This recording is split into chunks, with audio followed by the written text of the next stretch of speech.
नमस्कार दोस्तों। हैदराबाद नगर निगम के चुनाव के जो नतीजे आए हैं उनके बारे में बहुत सारी खबरें चल रही हैं और हैदराबाद के लोकल लोगों को हो सकता है कि इसमें दिलचस्पी हो कि हैदराबाद का अगला मेयर कौन होगा, जीएचएमसी का मेयर कौन होगा, कमान किसके हाथ में होगी, टीआरएस के हाथ में होगी या असदुद्दीन ओवैसी के हाथ में होगी या किसके हाथ में होगी। लेकिन कोई भी ये नहीं सोच रहा है कि क्या यहाँ का मेयर पहली बार बीजेपी का भी बन सकता है। इस बात को लेकर ज़्यादा विचार विमर्श नहीं हो रहा है।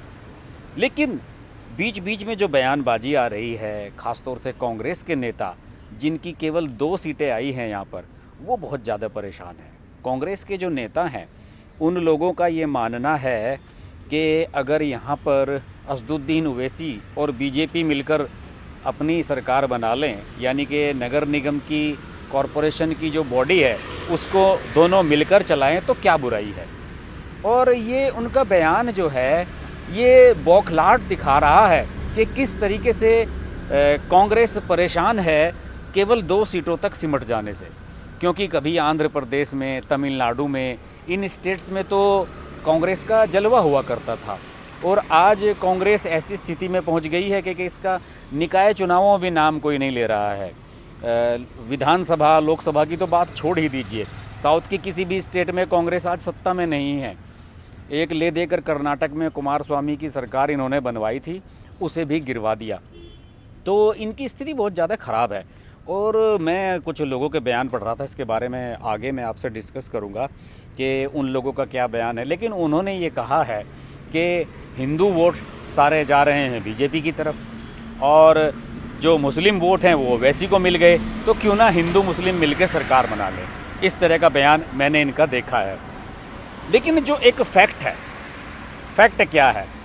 फैक्ट ये है कि यहाँ पर बीजेपी ने इतनी बड़ी जीत हासिल की है कि अगर टोटल जो वोट्स मिले हैं उनका जो टोटल परसेंटेज है, अगर मैं सिर्फ उन्हीं की बात करूं तो 0.255% वोट हैं जो केवल बीजेपी के कम रह गए। यानी कि लगभग 1/4% मतों से बीजेपी रह गई यहाँ पर सरकार बनाने में। और अगर टोटल वोट्स की मैं बात करूं तो 8500 वोट थी केवल जो बची हैं इनके पास, के इतनी वोट उन्हें नहीं मिल पाई। 8500 वोट और मिल गई होती तो शायद उनको पहले नंबर की पार्टी बन जाती। अब जबकि बीजेपी यहाँ पर दूसरे नंबर की पार्टी बनकर सामने आई है।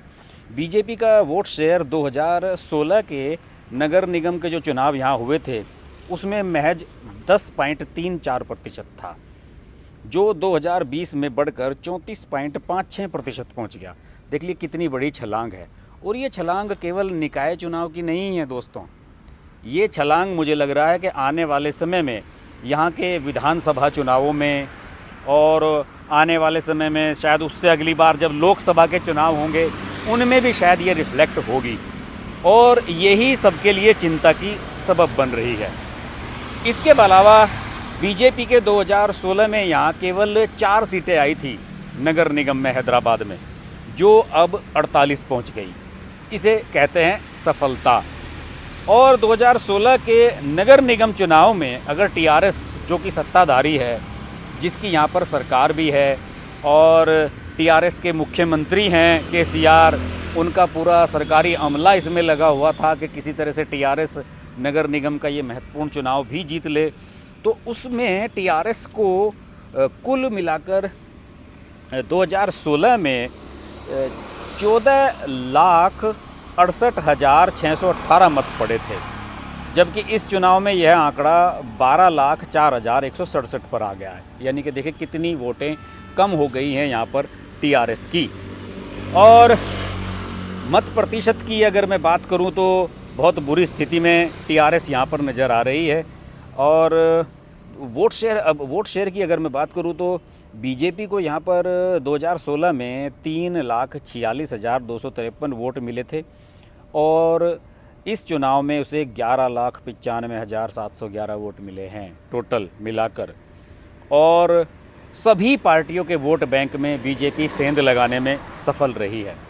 और सबसे ज़्यादा नुकसान इसने पहुंचाया है टीडीपी को, तेलुगु देशम पार्टी। आपको याद होगा कि चंद्रबाबू नायडू कभी सरकार का, केंद्र सरकार का हिस्सा हुआ करते थे, वाजपेयी जी के समय से एनडीए का पार्ट हुआ करते थे, लेकिन अचानक ही उनकी बुद्धि फिरी और पहले तो उन्होंने कांग्रेस के साथ विधानसभा चुनावों में किस्मत आजमाई, जहां टीआरएस ने उनका सुपड़ा साफ कर दिया। उधर वो वाईएसआर कांग्रेस ने उन्हें साफ कर दिया आंध्र प्रदेश में। तो आंध्र प्रदेश दो हिस्सों में बट गया था और टीडीपी का प्रभाव दोनों ही इलाकों में था। चंद्रबाबू नायडू की पार्टी टीडीपी बड़ी पार्टी हुआ करती थी और कभी यहाँ उनकी सरकार रही है और बहुत लोकप्रिय चीफ मिनिस्टर रहे हैं चंद्रबाबू नायडू। लेकिन अब देखिए निगम चुनाव में उनकी स्थिति क्या हो गई है। हैदराबाद नगर निगम के चुनाव में टीडीपी का वोट शेयर 13.11%, 13.11% था 2016 में, जो अब केवल 1.61% रह गया, यानी कि बिल्कुल लगभग धरातल पर पहुंच गई है टीडीपी। इसके अलावा कांग्रेस की अगर मैं बात करूं तो उसका जो मत प्रतिशत है वो 6.5% नीचे चला गया है और सीटों की संख्या उतनी ही है, 2 ही सीटें आई हैं उनकी पार्षद की। असदुद्दीन ओवैसी की पार्टी, उसने अप्रत्याशित रूप से ग्राफ अपना ऊपर पहुंचाया है। उन्होंने उनका जो वोट शेयर था 2016 में 15.85% था, जो अब 18.28% हो गया है। यानी कि असदुद्दीन ओवैसी भी अब ऐसी ही फोर्स हैदराबाद में बनकर उभरे हैं जैसी कि भारतीय जनता पार्टी उभरी है। यहाँ पर आपको मैं बता दूं कि 150 वार्ड का हैदराबाद नगर निगम है और इसमें टीआरएस को 55 सीटें आई हैं, बीजेपी को 48 और असदुद्दीन की ओवैसी की पार्टी को 44 और कांग्रेस को 2। एक नतीजे पर हाई कोर्ट ने फिलहाल रोक लगाई हुई है। तो दोस्तों यहाँ पर स्थिति ये बन रही है। अब इस सब के बीच जो दिलचस्प बात आ रही हैं, वो सबसे दिलचस्प बात मैं उनके बारे में डिस्कस करना चाहूँगा आपको कि तारिक अनवर जो कांग्रेस के बड़े नेता हैं, उनका बयान आ रहा है और उनके बयान का मैं काफ़ी आपसे जिक्र करना चाहूँगा। और उन्होंने अब अलग तरह की बात कही है।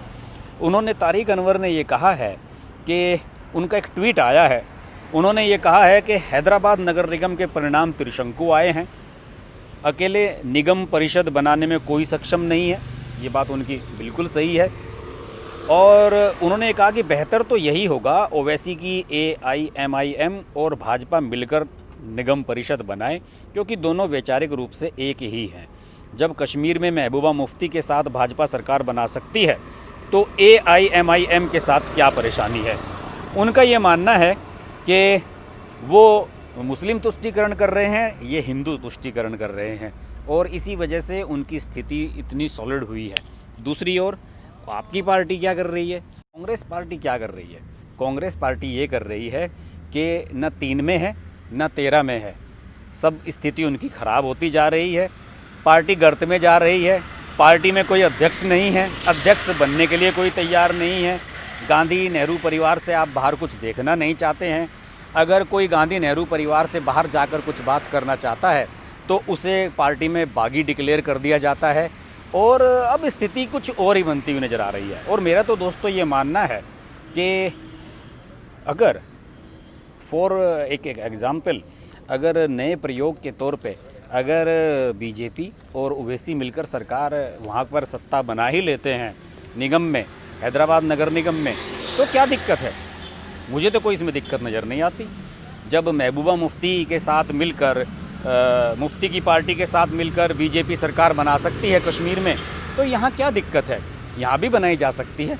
और इस तरीके से जो आरोप लगते रहे हैं कि मुस्लिम तुष्टीकरण असदुद्दीन ओवैसी कर रहे हैं और हिंदू तुष्टीकरण बीजेपी कर रही है, तो इन सब ताकतों का भी जवाब दिया जा सकता है अगर दोनों मिलकर सरकार बना लें तो। और कांग्रेस के पास तो कहने के लिए कुछ बचेगा ही नहीं। कांग्रेस फिर किस पर आरोप लगाएगी, कैसे अपने आप को बचाएगी? बहरहाल हैदराबाद में किसी की भी सत्ता आए नगर निगम में, ये नगर निगम का चुनाव है, इतना बड़ा चुनाव नहीं है, ये केवल परसेप्शन का खेल है और इसके माध्यम से केवल राजनीतिक दल ये देख रहे हैं कि जब यहाँ 2023 में विधानसभा चुनाव होंगे उस समय किसकी क्या स्थिति बनकर सामने आएगी। केवल एक दूसरे की ताकत को आजमाने की सब कोशिश की है सबने, बीजेपी ने अपनी स्ट्रेंथ को बढ़ाने की कोशिश की है और लोगों में ये संदेश देने की कोशिश की है कि वो टीआरएस का विकल्प बन सकती है तेलंगाना में, और इसमें वो अपने मोटिव में 100% कामयाब रही है। बहरहाल बात करते रहेंगे, देखते रहिए हर्ष की बात लाइव। नमस्कार। अगर आपको हमारी वीडियो पसंद आई तो वीडियो को लाइक करें, चैनल को सब्सक्राइब करें और नोटिफिकेशंस के लिए बेल आइकन को प्रेस करें।